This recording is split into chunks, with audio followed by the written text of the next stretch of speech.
Passport তৈরিতে নানান ভোগান্তিতে পড়তে হয় কম বেশি সবার। পুলিশ ভেরিফিকেশন পাসপোর্টে গুরুত্বপূর্ণ ভূমিকা পালন করেছে। তবে এখন থেকে পাসপোর্ট ইস্যু ও নবায়নের ক্ষেত্রে পুলিশ ভেরিফিকেশন বাধ্যতামূলক থাকছে না।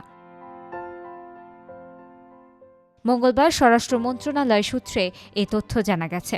এর আগে একদিন সকালে পাসপোর্টের জটিলতা নিরসনের লক্ষ্যে সচিবালয়ে স্বরাষ্ট্র মন্ত্রণালয়ের সিনিয়র সচিব ড নাসিমুল গনির সভাপতিত্বে একটি সভা অনুষ্ঠিত হয়।